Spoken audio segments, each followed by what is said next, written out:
Hello my friends and welcome, I hope you're doing great, and in this video we're gonna discuss with you the situation and escalation around Iran and the possible ground landing operation.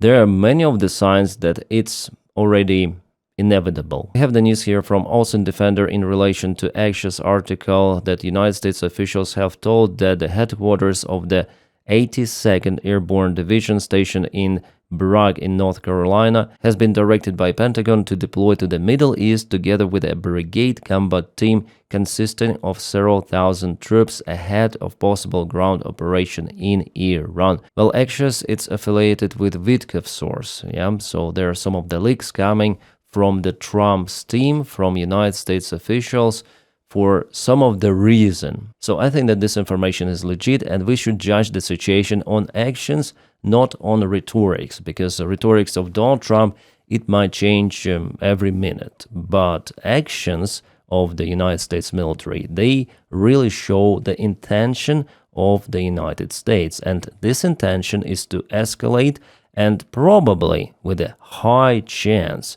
to start a ground landing operation, maybe in some of the islands or in the Strait of Hormuz. Before, the United States has already sent Marines, few of the ships, and now 82nd Airborne Division, potentially thousands of troops. And yes, it is happening at the same time that Donald Trump says about negotiations, about victories, about Iranian nuclear program which has been cancelled by Iran already, and that the United States is willing to control the Strait of Hormuz together with Ayatollah, and they're looking for negotiators there. Plus, the United States have published a 15-point plan proposal for Iran. Actually, they published 14 points, but they say 15. Where is 15th? No one knows, but in this video, I'm also gonna touch that topic a little later. But overall, it doesn't matter that much on the military campaign. It matters mostly on the stock market, and someone is playing there with stocks. It already was discussed by Financial Times, who uncovered a possible fraud schemes. Not possible, but they're vivid out there. So probably someone with direct access to Donald Trump knows this information and trades. Even before the start of the war, there were the cases. Nowadays, someone even might bet on polymarket and win something if he or she gets the detailed access to the information. Information always matters, it's the most precious resource. Guys, just a short reminder for you, please press like to this video, subscribe for the channel, it helps really a lot, and if you have an opportunity, you may support me on Patreon with the link below, or membership of the channel by pressing button join. Thank you so much for it, you're awesome. Let's continue. Well, anyways, about the landing operation, let's speak about the possible variants for the United States Army. I think that they could be deployed, those paratroopers and Marines, they could be deployed somewhere in Kuwaiti base, because it gives the closest range to be deployed to the Khark island, 226 kilometers. So yeah, boats could be used, but it's kind of risky because Iran has drone boats and the small man-control boats which they have used before to target some of the civilian ships in the Persian Gulf near the Strait of Hormuz. By the way, in this area, Iran already hit a couple of the tankers. Using the drone boats, those tankers sustained damages. So this distance is really not that close, I would say, and probably if we speak about paratroopers, they could deploy on C-130 or C-17 airplanes, just jumping from the airplane, but it's very risky because the Khark island itself, it's not big, especially width of it, you may see it's just 4.37 kilometers, and if we speak about the massive landing operation, dropping those guys from the planes, they could easily find themselves in the waters, and that would bring immediately some of the losses. Those guys, they carry heavy equipment, and just imagine if there is some of the weather condition, wind, miscalculation, and we know that miscalculations may happen even in American army, so this is very risky to drop them from the airplanes. And the altitude of the drop should be kind of low to make it more successful and more precise. But at the same time, planes could be vulnerable against some of the manpads which could be deployed on this island, and also Iranian territory is not that far away.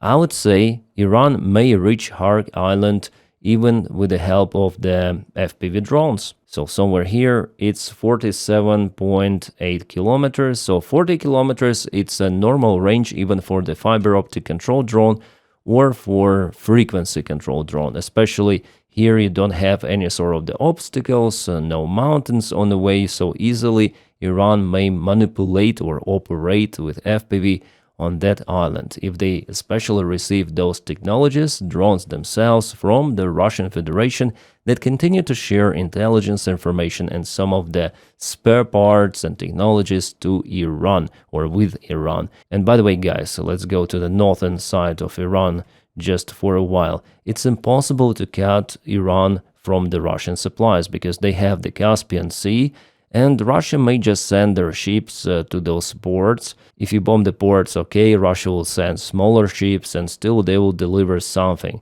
Also, Russia may operate with airplanes. Yeah, it's now more or less free. So as Ukraine has the logistics connection with partners from NATO, like Poland, Hungary, we're not taking it, Slovakia as well, but Poland, Romania, they help a lot for Ukraine with not just military support, but also with energy supplies and other efforts. So Iran has similar stuff with Russia, potentially. Yes, via Caspian Sea, it's not that fast compared to the railroad connection, for example, but still it is possible. And there is direct cooperation still, as I mentioned you. So the Khark Island, it's gonna be quite risky operation, my friends. The island was already bombed, this military base. Well, it is a civilian airport from what I understood. It's not the full military. There is this airplane, I guess this is some sort of the RG-75 or something, by Aviation maybe. And some of the helicopter stands, but it's not like the huge military thing.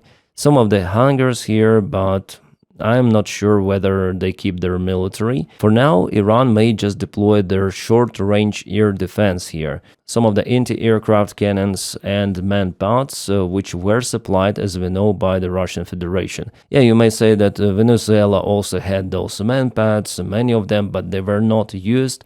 Well, that operation was not expected by Venezuelan leadership.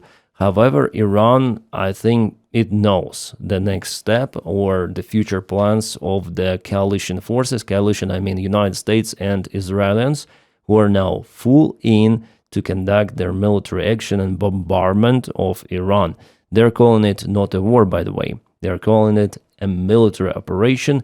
Trump himself said that, and just Democrats call it a war, but later on Donald Trump called it a war himself. So dropping the forces massively from C-17 or C-130, it's risky, and especially C-130, those planes, they fly very slow. Yeah, and they are big targets for man-pads. And we're gonna touch that topic a little later. So with the ships or landing boats, it is more real but also risky, because as I told you, Iran is using their countermeasure. Also, some of the drone boats could be used. Maybe some of the defense right at the shore, like at the D-Day, but lower scale. I expect that there will be some of the resistance. And right away, United States might obtain some of the losses, which is not really popular among Americans, I'm sure about it. There are already losses because of this special operation. And Americans, they're not happy. The United States of America, despite Donald Trump, who is ruling it recklessly, is still a democracy. The society is pretty much developed, so the human life matters a lot. The value of the human life is way bigger compared to Iran or Russia. That's why every life loss matters in this war. For Europe, it's the same, the value of the human life. Well, Iranians know that, and that's why their foreign minister, who is somehow still alive, he was calling Americans to land their forces. We're waiting for them, he says, because he knows that it's not very not profitable for Donald Trump to start this full-scale ground operation. And I think for this reason, to minimize losses for American army, for now Donald Trump might perform this ground operation just on some of the islands, and not just the Khark Island. We're going to speak about different other islands in Hormuz Strait, and the United States allegedly is preparing landing operation there too. But let's start from this one. So the other variant is the boats. I already told you it's also quite risky. The third variant, there is using helicopters and ospreys to land as Russians did in Hostomel airport in Ukraine.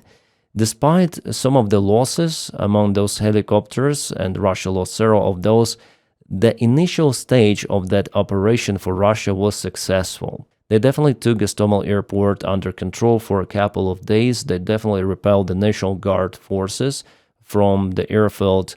And yeah, Operator Starsky even told about it in his memoirs. Then he speaks about Hostomel airport. But later on, Ukraine performed a massive counterattack. So the Russian forces who went to Hostomel, they were basically trapped.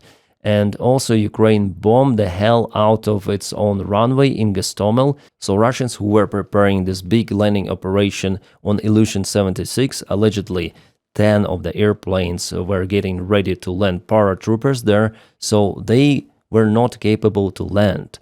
And Russia decided to send ground forces, and by the time they were going to Hostomel from Belarus, it took them a couple of days, the remains of the airborne forces of the Russian army were totally flatlined. They all were killed. Hundreds of their soldiers, because Ukraine already brought artillery, aviation strikes, and some of the infantry forces who repelled Russian paratroopers. But later on, Russia came to Hostomel airport and they took it once again with major force.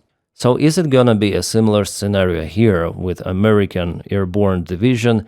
Well, it's not possible because there is no ground connection. As you see, it's an island, but the first wave of the airborne soldiers, those paratroopers whatsoever, they're risking a lot. I think that they might face some of the resistance, especially knowing how important this southern part of the island for Iran, the oil storage and oil pumping station, which is responsible for almost entire oil export for Iran. So I guess Iran will try to protect it. I could be wrong. Maybe it's gonna be an easy walk for those airborne divisions, for Marines, but maybe not. You never know, even with precise planning, even involving this AI military-grade program, it is hard to predict the real outcome. But I think, judging on the scale of the military of the United States, that they will be finally successful in taking this island. I'm sure about it. The only factor is what losses United States Army might have during this operation. Alright, let's assume that the United States have captured this island with all of the oil facilities. Also, the other question is whether Iran is going to mine its own oil tanks. Yes, for now this facility is very important, but if it goes to Americans, maybe it's better to blow it up. In this case, this island is losing its strategic value if it's no longer responsible for the trade. Well, you might think that it sounds kind of strange for Iran to blow up its own infrastructure, especially oil one that brings money, but in the history of wars, those actions happened before. For example, blowing up dams, flooding vast territories, also responsible for agriculture, like Soviets did in Ukraine during the Second World War, initially retreating from the west bank to the east bank of the Dnipro River.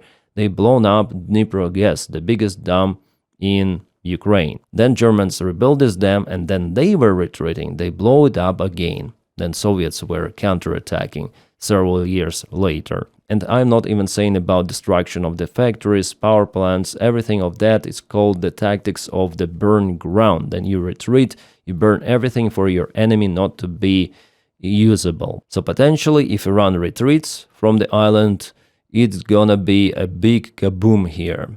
And Americans will just take an island, piece of ground. Well, maybe the only option could be this runway, but again, Iran may mine it as well and blow up. So just a piece of land in the Persian Gulf, United States might occupy. It depends on the strategy which Iran wants to achieve in this war of attrition.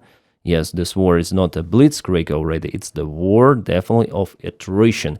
And Iran has an upper hand here, whether we like it or not, because it controls the Strait of Hormuz. The key point in this military campaign is who controls the Strait of Hormuz. The rest is not that important because Hormuz gives the leverage for Iran to blackmail almost entire world. because of the American and Israeli action. Iran basically keeps the world economy like that and tells, stop the war, and we're gonna open the Strait of Hormuz, but we're gonna take some of the fee for every tanker. We need to restore some of our military and other facilities which were damaged, and they're also seeking for compensation from the United States. Well, it's their strategy, and so far they're controlling the strait, which is not good for Americans and for Israelis, and they're looking for the solutions of how to unblock it. Well, we're gonna get deeper into this in this video. Alright, with the landing operation, it's understandable. With this risk of losing the oil facility is also understandable. But what might happen after the United States lands its forces to the Khark island? Alright, everything is normal. The facility is still there. Iranians run away or were obliterated, as Donald Trump likes to say. But to supply your group there, and there could be thousands of Marines and paratroopers, you need regularly to deliver, like every day, tons and tons of everything. Food, water. Well, I don't think that soldiers will drink this kind of the water, or maybe like this. Russians may do it, yeah? They already have a very good immune system because they do it regularly in Ukraine. Drinking from the ponds, for them it would be like some sort of the spa, but for Americans, no. You need to deliver Coca-Cola and other nice water. So actually dozens, not thousands, but dozens of tons should be delivered each day to the Khark island. How to do it? Again, boats, helicopters, and airplanes, like for example C-130. You might remember or recall some of the videos how they fly really low and drop the gear, some of the supplies, and not even touching the ground. They're flying off. Fantastic, spectacular videos. So it could be the same here. But the risks are also the same for boats, for helicopters, for C-130, because it's very close to Iran. FPV drones, again, Shahid drones, some of the drone boats, some of the crazy Iranian kamikaze militants who would like to sacrifice their lives for Allah. So everything of that is possible, and it creates the threat for American military in a long range. Also, Iran may use ballistics pretty much easily on a Khark island, yes, on its own island, and you cannot bring Patriot system with you here. It could be something outstanding, I would say. Well, maybe Americans will try to deploy it here, but I'm not sure. First of all, again, it's the easy target for Shahids. I mean, those Patriot systems. Shahid drones, they're flying very low, and they potentially could not be identified by Patriots. So you need multi-layer of the air defense to really protect this island. But only PAC-3 may intercept ballistic missiles, which are being launched by Iran still regularly. By the time I'm recording this video, there was an Iranian successful strike on one of the districts of Israel. And Israel is freaking far away. Israel has an air defense as well as all of the countries on the way of the flight of those ballistic missiles. But Khark Island is very close, so regularly Iran may bomb American army here with ballistics. And we saw that Iranian ballistics is precise, way more precise than it was in 2025. So probably they even upgraded their missiles. The risks are everywhere, guys. You see, landing operation, very risky.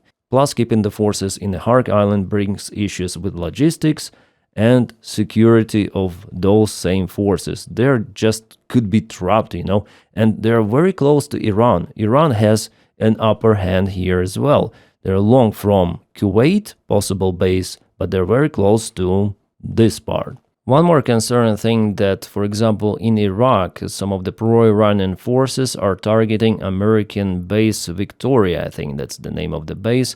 For example, they hit this radar that was used maybe to identify the flying targets, but it was hit. It is visible on the video. Not just a single drone was flying there. Pro-Iranian forces are operating regularly in this place. And the other drone also found the helicopter UH-60M. I guess that's the shorter version of the helicopter. Maybe it was used for the medical evac.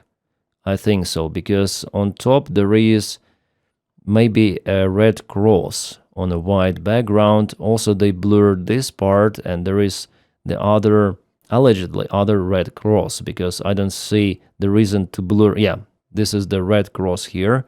So this is the medic helicopter, but there were no medics inside, no patients, so it was hit. As you might see, there is the similarities with the war in Ukraine.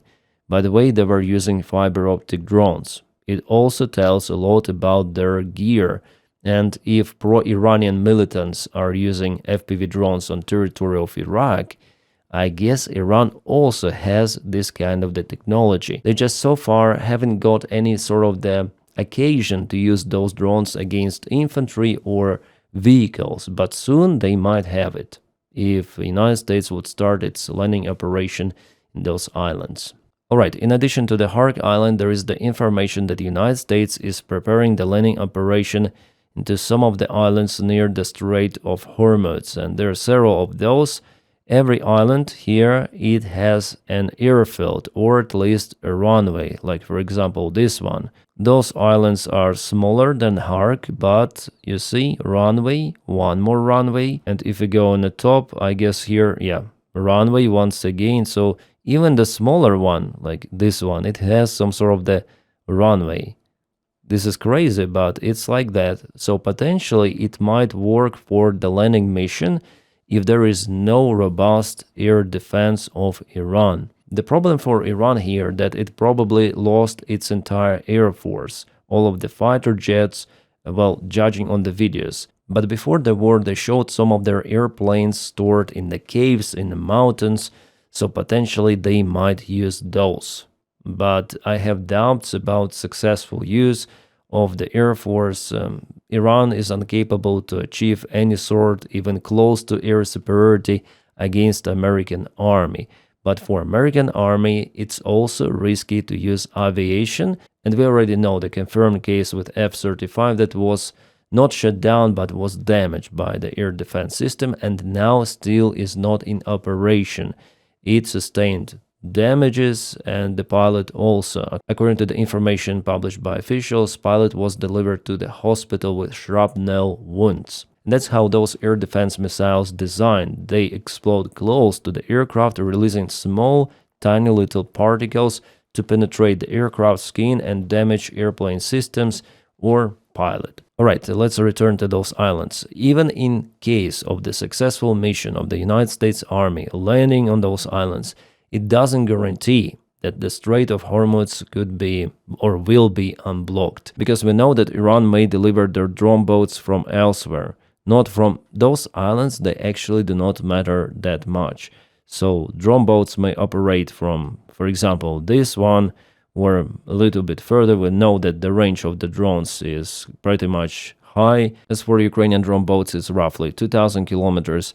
And again, man-control boats could also be used from this area, So it doesn't really matter if United States would establish control even over this part of the bay. And let's say they'll take Bandar Abbas down and something like that. It doesn't matter.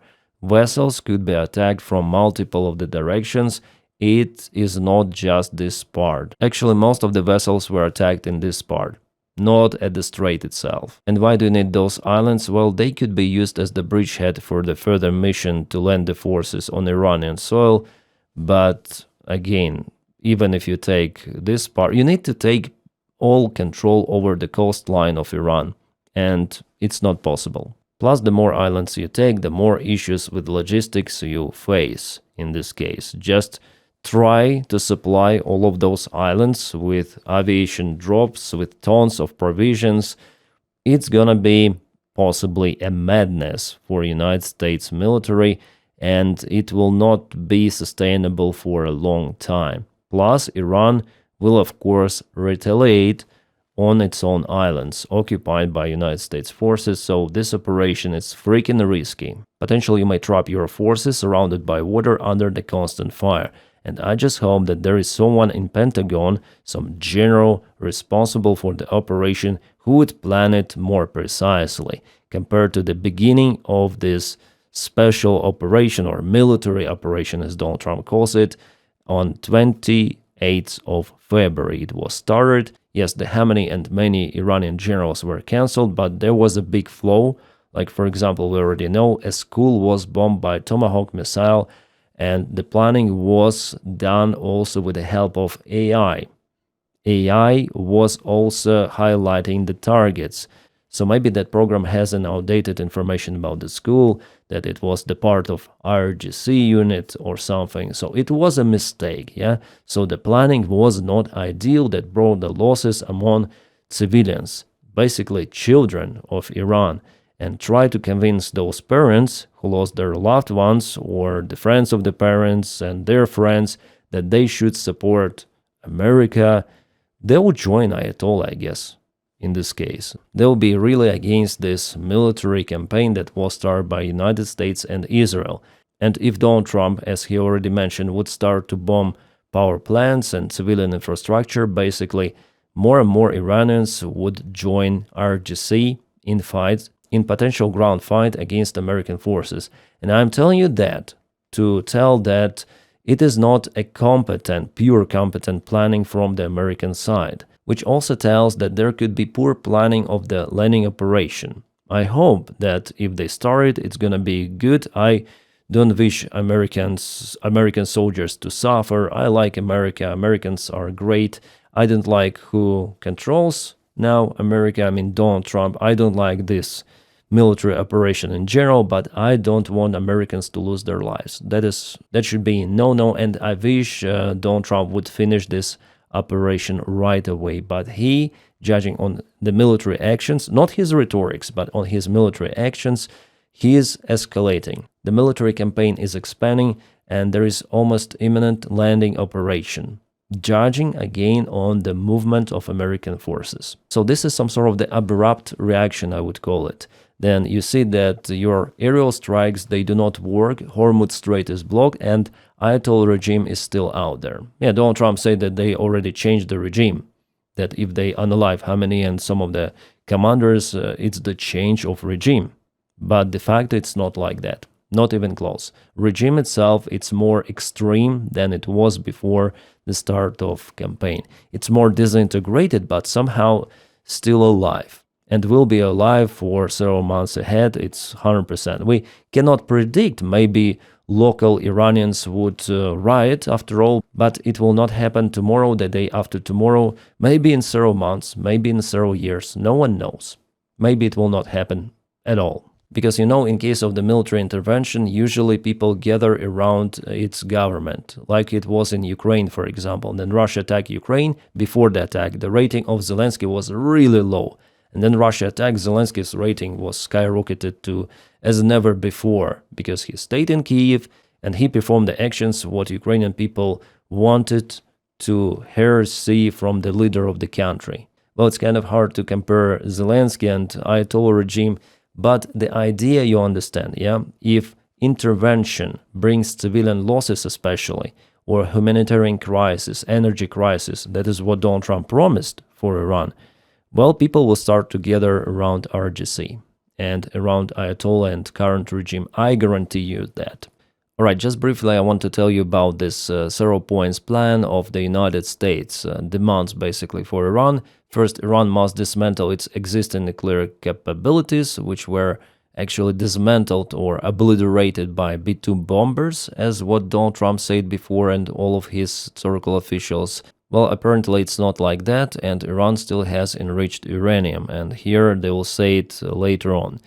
Second, Iran must commit never to pursue nuclear weapons. Officially, Iran committed never to pursue nuclear weapons, and they say that never ever they develop nuclear weapons, so it's already was before.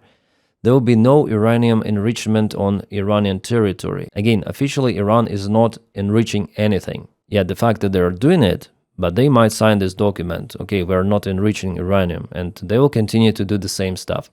Iran must hand its stockpile of some 450 kilograms of uranium enriched to 60% to the International Atomic Energy Agency in the near future in a timetable to be agreed. So United States, they have information about 450 enriched uranium to 60%.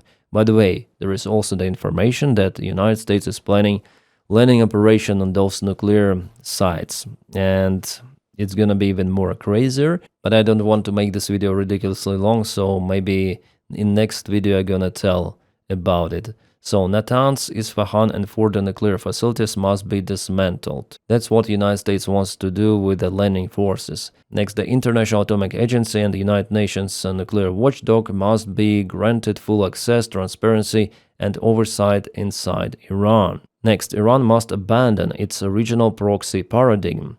Okay, Iran must cease the funding, direction and arming of its regional proxies. The Strait of Hormuz must remain open and function-free corridor. Iran missile program must be limited in both range and quantity, with specific threshold to be determined at larger stage. Any future use of missiles would be restricted to self-defense. In return, Iran would benefit as follows. Iran would receive full lifting of the sanctions. Okay. The United States would assist Iran in advancing its civilian nuclear program. Russia is doing it. Russia is already helping Iran, so why would Iran seek for the United States support in the sphere? Do they want to be dependent on the United States? I guess not. For them, it's better to cooperate with Russia in this sphere. The so-called snapback mechanism, which allows for automatic reimposition of the sanctions if Iran fails to comply, will be removed. Basically, it means nothing. And Iranian officials already rejected this, some sort of the plan. Basically, those are demands which are being proposed to Iran, but only are possible to be achieved under the complete obliteration and surrendering of Iran. Donald Trump tells in his speeches that Iran was obliterated and the United States has already won, but de facto, no.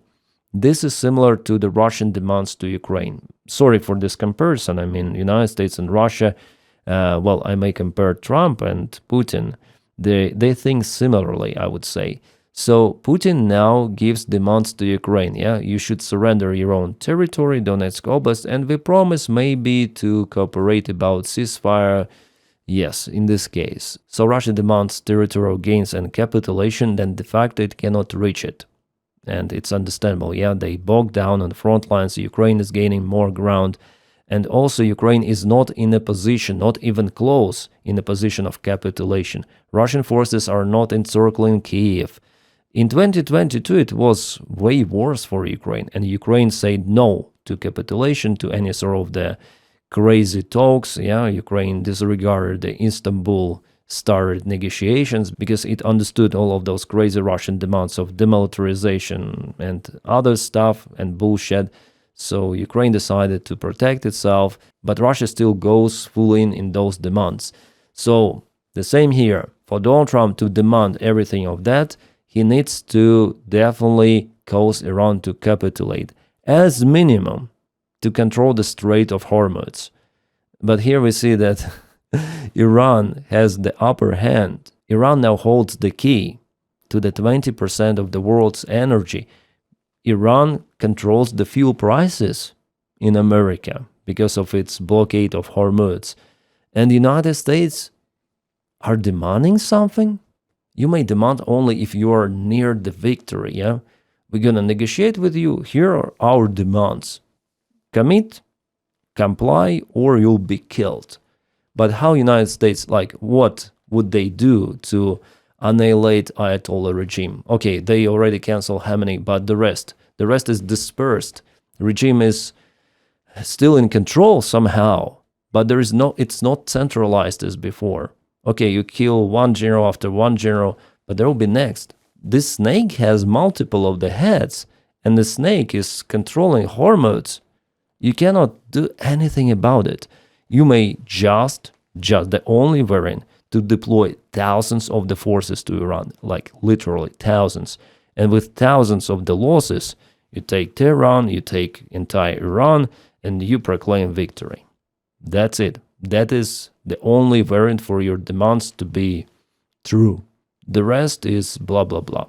And Iran knows that. That's why they are telling Americans, come on and land, because Americans will not do it. Well, only psycho might do it, yeah, like Donald Trump, maybe he's a psycho. He might deploy thousands of the forces, just in case for you, to be sure that he is Yeah, the Americans, you should be really careful with that, because in this case you'll face thousands of the losses, like thousands. It could be the worst possible variant actually. Yeah, you're gonna maybe partially win for some time in Iran and destroy nuclear facilities, but for what cost? For the United States of America. Well, Iran already successfully charged 2 million for ships to pass Strait of Hormuz. Here is what we know, and they published the information that $2 million were paid by Chinese vessel. I don't think that this option is existing for American affiliated or Israeli affiliated vessels. I think that this is only for Chinese ships, maybe for Indian ships, for Japan, for some of those countries and who are in direct talks with Iranian officials. It was reported that Japan is very interested to trade via the Strait of Hormuz with its tankers. Alright guys, later I'm gonna update you about the situation in Ukraine because we have some of the fantastic news. And now, please, if you can, you may support my job on Patreon. The link for it is in the video description right below, or you may do it on membership of the channel by pressing button join. Because of your support, my job is possible. I am filming videos almost every day. Thank you so much guys for your motivation.